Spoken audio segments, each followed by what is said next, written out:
اور پھر اگر یہ آپس میں نہیں ملتے، ایک نہ ملنے والی بھی تو رسم ہے، ایک انسان کا نیچر ہے۔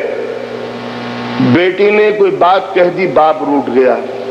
بیٹے نے کوئی بات کہہ دی، نہیں بولیں گے، بھائی نے کوئی بھائی کہہ دی، اب ان سے بات نہیں کریں گے، انہوں نے چونکہ گھور کے دیکھا تھا لہذا شادی میں نہیں بیٹھیں گے، ان سے چونکہ ریلیشن ٹوٹ چکے ہیں لہذا میت میں نہیں جائیں گے، انہوں نے یہ بات کہہ دی تھی ان کو چھوڑ دیا، انہوں نے یہ بات کہہ دی تھی ان کو چھوڑ دیا، انہوں نے یہ بات کہہ دی تھی ان سے بھی ہم تعلق ریلیشن قائم نہیں کریں گے۔ مولا کائنات فرماتے ہیں بھول جانے کی عادت ڈالو ورنہ دنیا میں اکیلے رہ جاؤ گے۔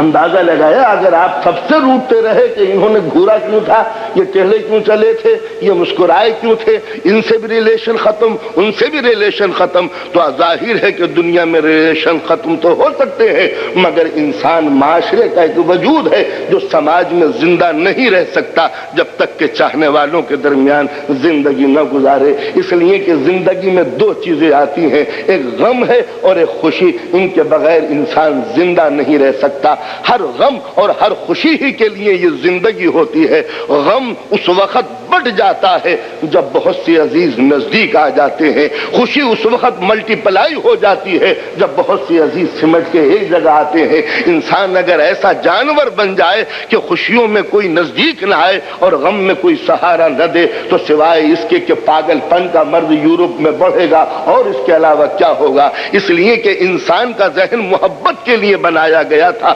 صرف کھانے پینے کا جانور ہی قدرت نے نہیں بنایا تھا۔ اگر انسان کو اس دنیا میں ممتا، پیار، محبت نہیں ملتی تو انسان پاگل ہو جاتا ہے۔ یہی وجہ ہے کہ وہ تمام کنٹریز، وہ تمام کلچر، وہ تمام ماحول، وہ تمام سماج کہ جس میں محبت نہیں ہوتی، صرف ٹریکل ٹافی لائف ہوتی ہے، اس کے اندر پاگل پن کا مرض بڑھتا چلا جاتا ہے۔ اس لیے کہ سفید شفاف پہن کے کپڑے انسان اگر کسی میل کے اندر چلا جائے، کارخانے میں چلا جائے تو جس طرح سفید کپڑوں پہ نشان پڑ جاتے ہیں، اسی طرح سماج میں رہنے والا انسان کسی نہ کسی غم کی کوئی کرش تو آ ہی جاتی ہے، کوئی صدمے کا دھبا لگی جاتا ہے۔ اس صدمے کو دھونے والے اگر عزیز نہ ہو تو آدمی پاگل بن جاتا ہے، حسین لقمے اس کے لیے زہر بن جاتے ہیں، لذیذ غذائیں اس کو تباہ کرنے کا سبب بن جاتی ہیں، کپڑا پہننے کو جی نہیں چاہتا، عشرت کی زندگی اس کے لیے بھیانک خواب بن جاتی ہے۔ لہذا انسانیت محبت کے لیے ہے،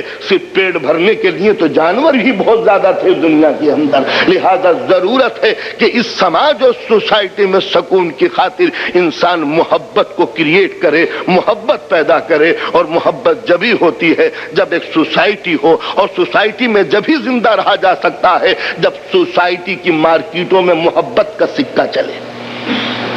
جن محبت کی سوسائٹی کی مارکیٹوں میں محبت کا سکہ نہیں چلتا وہاں پر انسان کو ذہنی سکون نہیں ملتا، پریشانیاں الجھنیں بڑھتی رہتی ہیں۔